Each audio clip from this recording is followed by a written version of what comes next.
जय हिंद। आज के इस वीडियो में हम लोग क्लास 10th के सामाजिक विज्ञान का मॉडल पेपर 1 करने वाले हैं। इसमें हम लोग कुल टोटल 80 ऑब्जेक्टिव क्वेश्चन को कवर करेंगे और कुछ सब्जेक्टिव क्वेश्चन भी हमने लगा रखा है, उसके बारे में भी थोड़ा सा संक्षेप में चर्चा कर लेंगे। अगर आप लोग कहिएगा तो नेक्स्ट वीडियो में हम जो कि है उसका भी आंसर हम आपको करा देंगे। तो चलिए ज़्यादा नहीं करते हुए स्टार्ट करते हैं आज का वीडियो। क्वेश्चन नंबर 1 है, राजेंद्र प्रसाद का जन्म स्थान कहाँ है। जी हाँ दोस्तों, क्वेश्चन नंबर 1 है आपका, राजेंद्र प्रसाद का जन्म स्थल कहाँ है। तो इसका जो राइट आंसर हो जाएगा वो आपका हो जाएगा बिहार। राजेंद्र प्रसाद का जन्म स्थान कहाँ है, बिहार। उसके बाद क्वेश्चन नंबर 2 कहता है, भारत में पहला देसी जूट मिल किस शहर में स्थापित हुआ। तो इसका जो राइट आंसर हो जाएगा ऑप्शन नंबर ए, कलकत्ता में जो है जूट मिल स्थापित हुआ था। उसके बाद हमारा 3 नंबर क्वेश्चन कहता है, भूमंडलीकरण की शुरुआत किस दशक में हुई थी। यानी भूमंडलीकरण की जो शुरुआत हुई थी वो किस दशक में हुई थी। तो इसका जो राइट आंसर हो जाएगा आपका ऑप्शन नंबर ए, 1990 के दशक में भूमंडलीकरण की शुरुआत हुई थी। उसके बाद 4 नंबर क्वेश्चन कहता है, निम्न में से कौन सा पंचायती राज व्यवस्था का दूसरा स्तर है।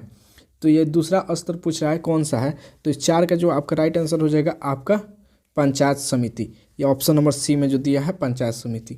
उसके बाद 5 नंबर क्वेश्चन कहता है, 1871 में कौन सी संधि हुई थी। तो 1861 में कौन सी संधि हुई थी। तो इसका राइट आंसर हो जाएगा आपका ऑप्शन नंबर ए, फ्रैंकफर्ट की संधि। जी दोस्तों, फ्रैंकफर्ट की संधि 1871 में हुई थी। चलिए अब अगला क्वेश्चन देखते हैं। 6 नंबर क्वेश्चन कहता है, बिहार में पंचायती राज संस्थानों में महिलाओं के लिए कितनी प्रतिशत जो सीट है आरक्षित है, कितनी सीटें आरक्षित हैं। ये 6 नंबर हमारा क्वेश्चन पूछ रहा है। तो इसका राइट आंसर हो जाएगा आपको ऑप्शन नंबर ए, 50%। कितनी परसेंट सीट आरक्षित है, तो 50%। चलिए अब देखते हैं नेक्स्ट क्वेश्चन। नेक्स्ट क्वेश्चन हमारा है 7 नंबर क्वेश्चन है, निम्न तलीय जल जमाव वाले क्षेत्र को क्या कहा जाता है। निम्न तलीय जल जमाव वाले क्षेत्र को क्या कहा जाता है। तो इसका राइट आंसर हो जाएगा ऑप्शन नंबर ए, जो कि वेटलैंड। जी हाँ दोस्तों, वेटलैंड कहा जाता है। उसके बाद है क्वेश्चन नंबर 8, जर्मनी के एकीकरण का मुख्य वास्तुकार कौन था।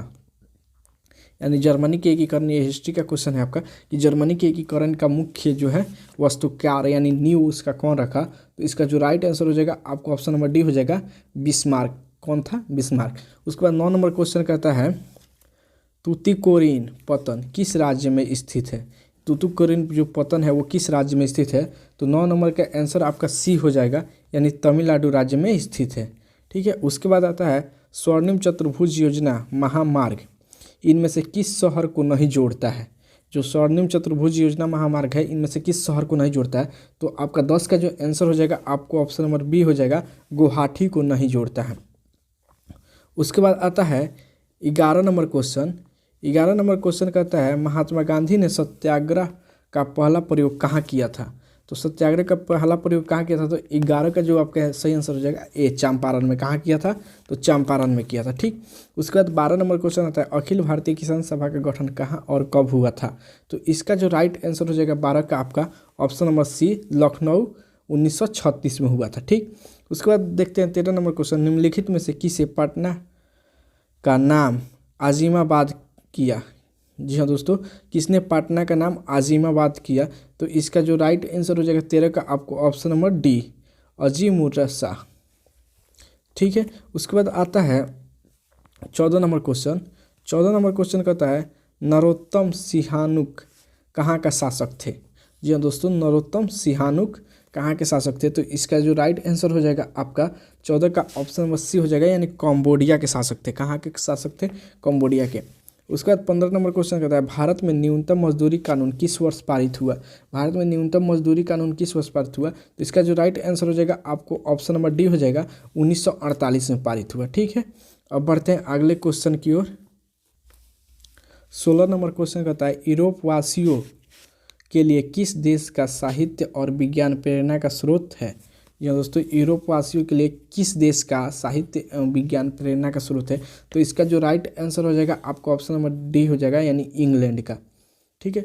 उसके बाद 17 नंबर है, राष्ट्रवाद की अवधारणा का जन्म किस घटना से माना जाता है। यानी राष्ट्रवाद की अवधारणा की जो जन्म हुआ था वो किस घटना से माना जाता है। तो इसका जो राइट आंसर हो जाएगा ऑप्शन नंबर ए हो जाएगा, पुनर्जागरण के काल से। जो पुनर्जागरण की जो घटना हुई थी वहाँ से जो हम लोग राष्ट्रवाद की कल्पना करते हैं। ठीक। और उसके बाद आता है 18 नंबर क्वेश्चन। 18 नंबर क्वेश्चन कहता है, मेटरनिक कौन था? जी हाँ दोस्तों, मेटरनिक कौन था? तो इसका जो राइट आंसर हो जाएगा 18 नंबर का आपका ए, ऑस्ट्रेलिया का चांसलर, ऑस्ट्रिया का चांसलर था। उसके बाद आता है 19 नंबर, महात्मा गांधी को चंपारण आने का निमंत्रण किसने दिया था? तो इसका जो राइट आंसर हो जाएगा आपका ऑप्शन नंबर सी हो जाएगा, राजकुमार शुक्ल ने दिया था। किसने दिया था? राजकुमार शुक्ल। उसके बाद आता है हमारा 20 नंबर क्वेश्चन। 20 नंबर क्वेश्चन कहता है लखनऊ समझौता किस वर्ष हुआ?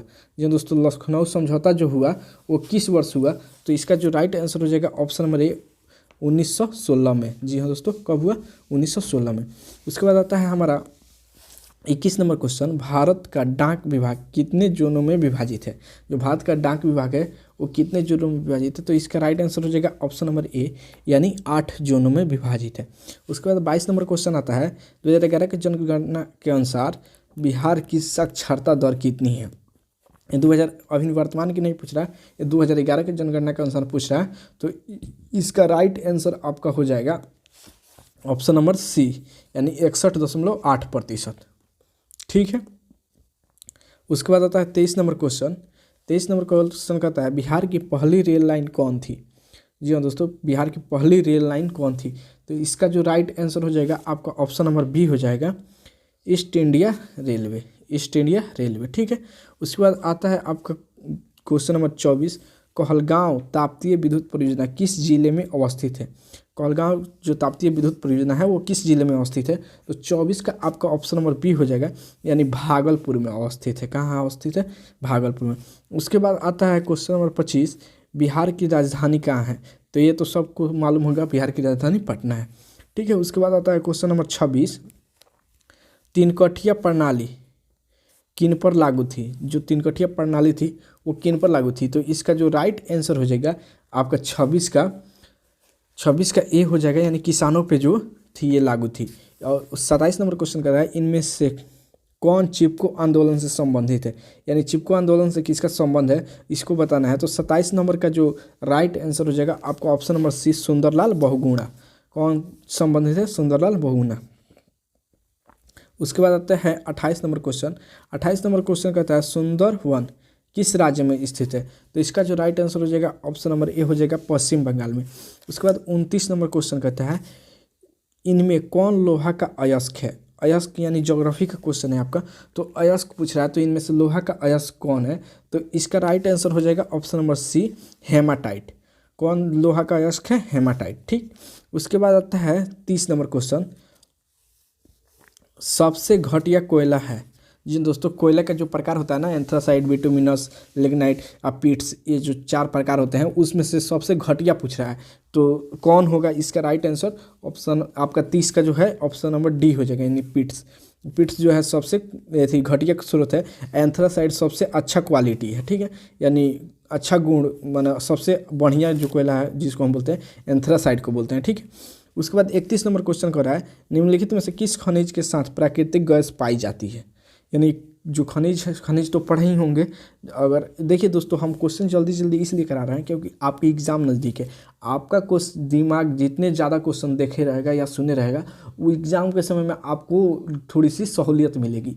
अगर आप लोग कहिएगा तो इसको एक्सप्लेन करके धीरे धीरे हम बता सकते हैं नेक्स्ट वीडियो से। ठीक है, तो आज के लिए एडजस्ट कीजिए। अगर आप लोग को तकलीफ हो रहा है तो हमें बताइएगा, तो नेक्स्ट वीडियो से कम थोड़ा थोड़ा क्वेश्चन लेंगे और उसको पूरा एक्सप्लेन के साथ उसका जो टॉपिक है वो भी आपको कवर कराते हुए चलेंगे। ठीक है। तो देखिए, निम्नलिखित में से किस खनिज के साथ प्राकृतिक गैस पाई जाती है? तो इसका जो राइट आंसर हो जाएगा आपका ऑप्शन नंबर सी हो जाएगा, यानी पेट्रोलियम के साथ जो है प्राकृतिक गैसें पाई जाती हैं। ठीक। उसके बाद आता है 32 नंबर क्वेश्चन। 32 नंबर क्वेश्चन कहता है गोविंद सागर कृत्रिम जलाशय संबंधित है। गोविंद सागर जो कृत्रिम जलाशय है, कृत्रिम माने क्या होता है कि मानव द्वारा बनाया गया। ठीक है, मानव अपने से बनाया है उसको कृत्रिम बोलते हैं। तो इसमें 32 नंबर का जो राइट आंसर हो जाएगा ऑप्शन नंबर सी हो जाएगा, भाखड़ा नांगल बांध से। ठीक है, जो गोविंद सागर कृत्रिम जलाशय है भाखड़ा नांगल बांध से संबंधित है। उसके बाद आता है 33 नंबर क्वेश्चन, प्राकृतिक गैस पाई जाती है। प्राकृतिक गैस कहाँ पे पाई जाती है? यूरेनियम के साथ। तो यहाँ पे देखिए खनिज तेल, यानी ऑप्शन नंबर जो सी है आपका वो सही हो जाएगा, खनिज तेल के साथ। ठीक है। उसके बाद आता है क्वेश्चन नंबर 34 जो आपका आता है 34 कहता है रेल वर्कशॉप कहाँ स्थित है? जी हाँ दोस्तों, रेल वर्कशॉप कहाँ स्थित है? ये बिहार में पूछ रहा है कि बिहार में रेल वर्कशॉप कहाँ स्थित है। तो इसका जो राइट आंसर हो जाएगा आपका ऑप्शन नंबर ए हो जाएगा, जमालपुर। कहाँ है स्थित है? जमालपुर। उसके बाद आपका 35 नंबर क्वेश्चन कहता है पक्की सड़कों की लंबाई की दृष्टि से प्रथम स्थान पर कौन सा राज्य है? यानी जहाँ पे सबसे अधिक पक्की सड़कें हैं, ये पूछना चाहता है। तो ये आपका जो हो जाएगा महाराष्ट्र। कौन है? महाराष्ट्र। ठीक है, तो अब देखते हैं नेक्स्ट क्वेश्चन। यहाँ पे 36 नंबर हमारा क्वेश्चन कह रहा है कि ISI का प्रतीक हमारी रक्षा करती है। जी हाँ दोस्तों, ISI का प्रतीक हमारी रक्षा करती है।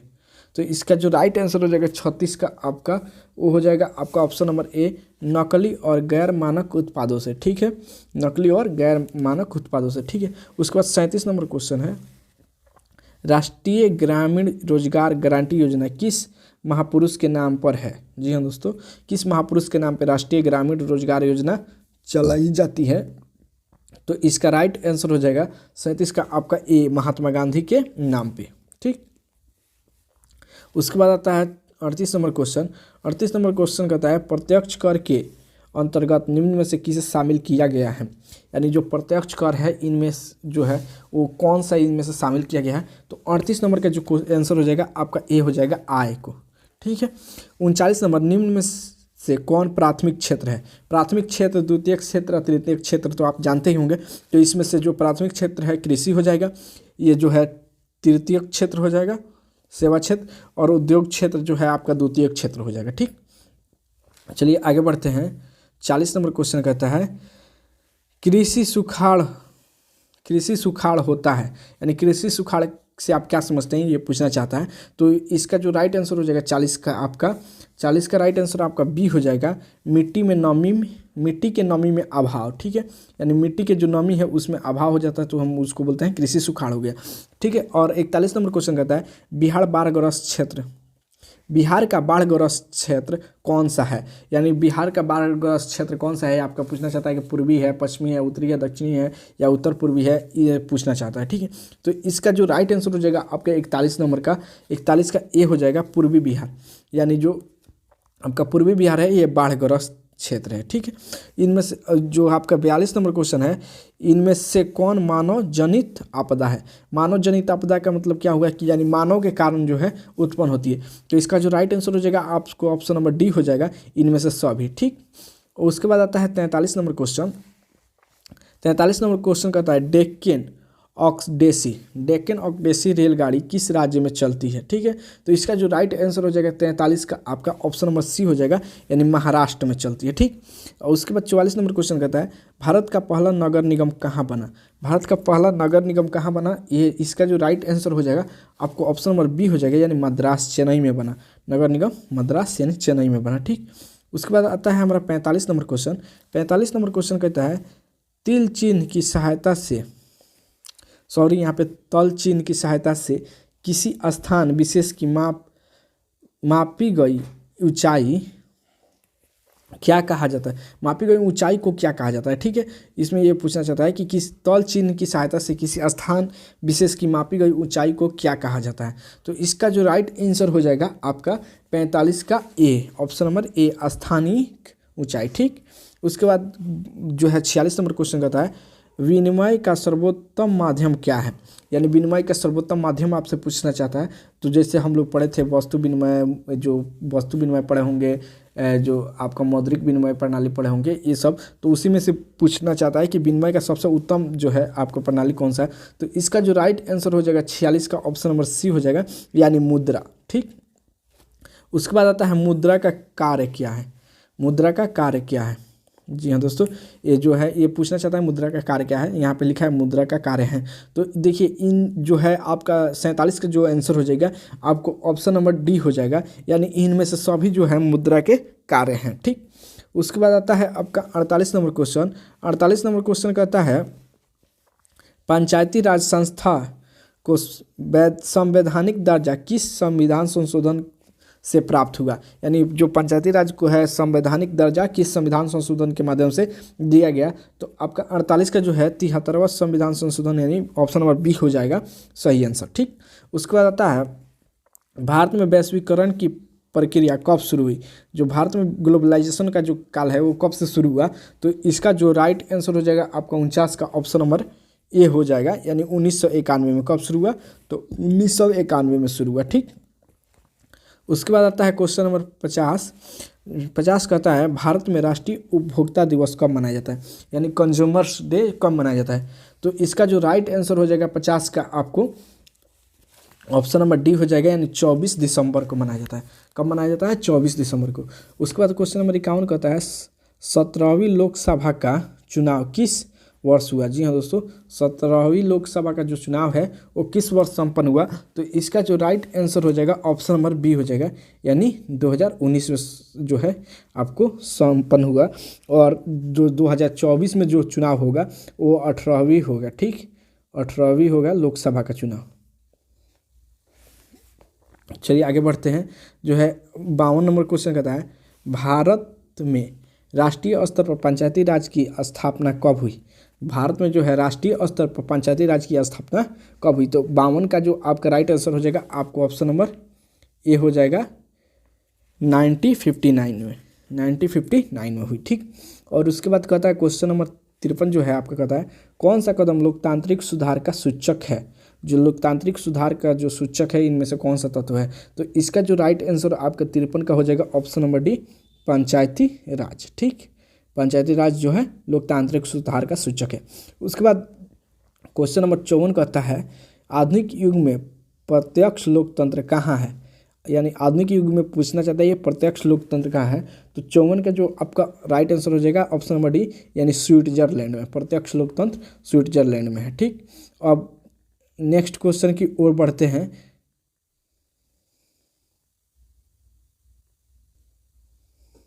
नेक्स्ट क्वेश्चन 55 नंबर है। 55 नंबर क्वेश्चन कहता है वर्तमान में भारत में कितने केंद्र शासित प्रदेश हैं।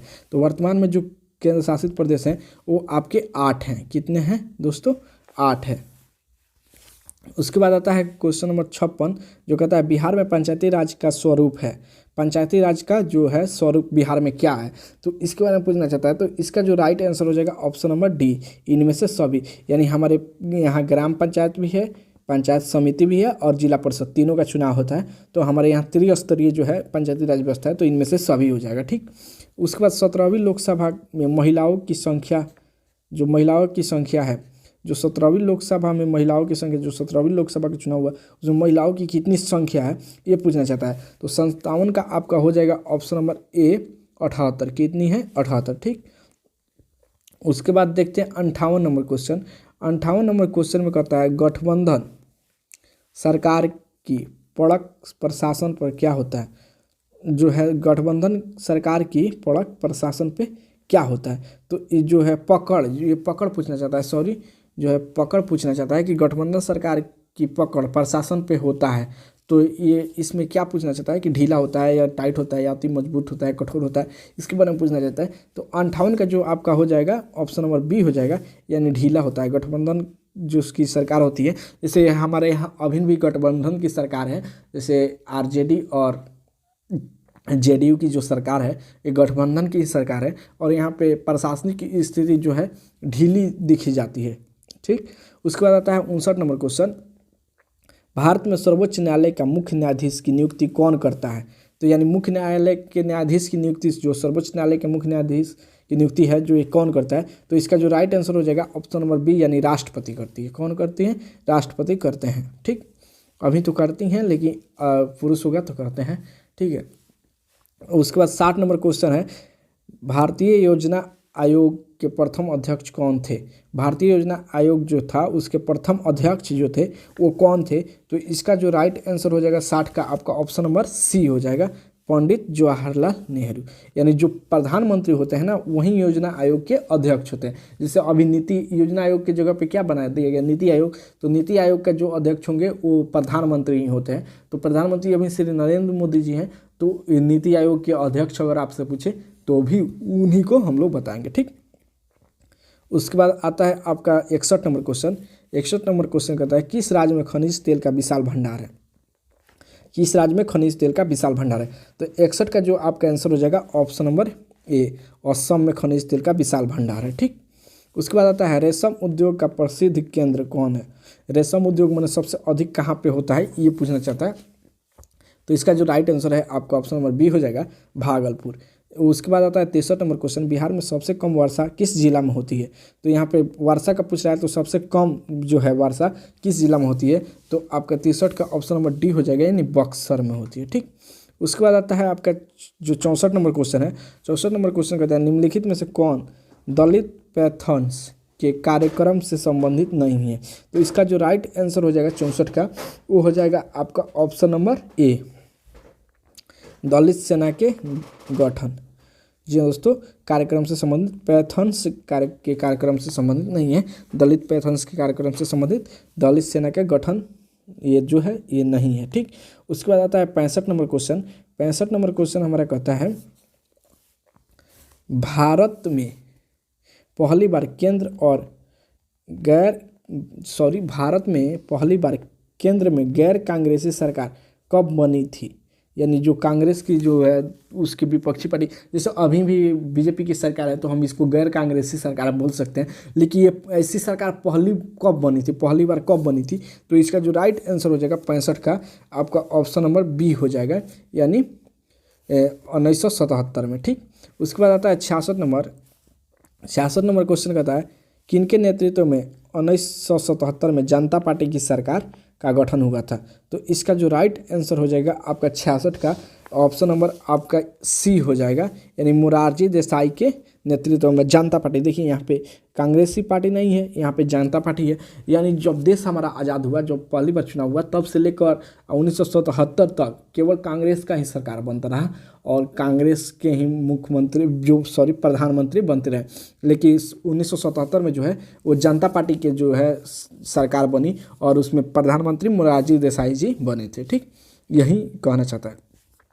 भारत की राजधानी है, ये पूछने भारत की राजधानी कहाँ है, तो ये तो बच्चा को पता होगा, नई दिल्ली। ठीक, चलिए आगे बढ़ते हैं।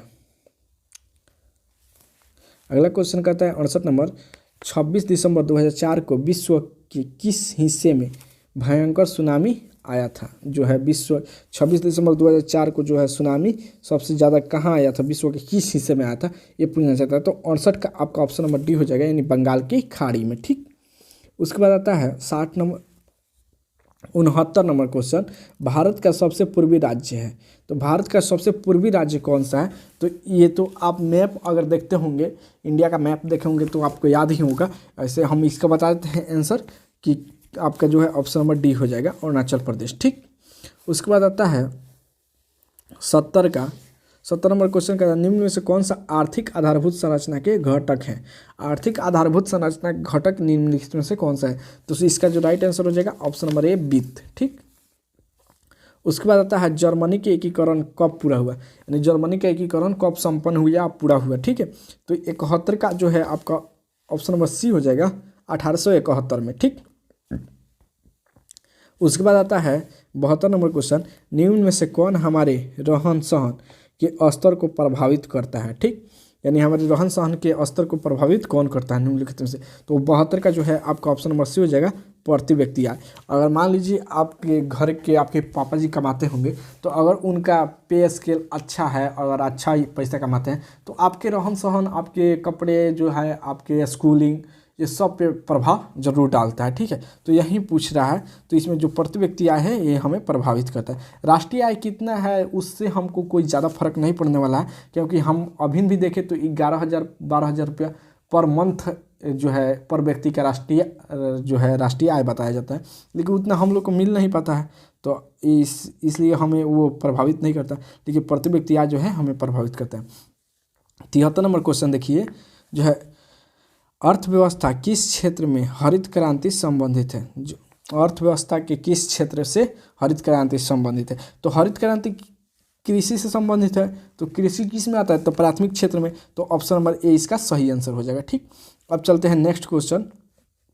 नेक्स्ट क्वेश्चन है जो हमारा 74 नंबर क्वेश्चन है, ये आपको साफ नहीं दिख रहा होगा लेकिन हम पढ़ देते हैं, ठीक है, तो आपको समझ में आ जाएगा। गांधी जी ने सत्याग्रह का पहला प्रयोग कहाँ किया था? तो ये रिपीट क्वेश्चन है, एक बार और आया था, तो ये जो है आपका चंपारण में किया था।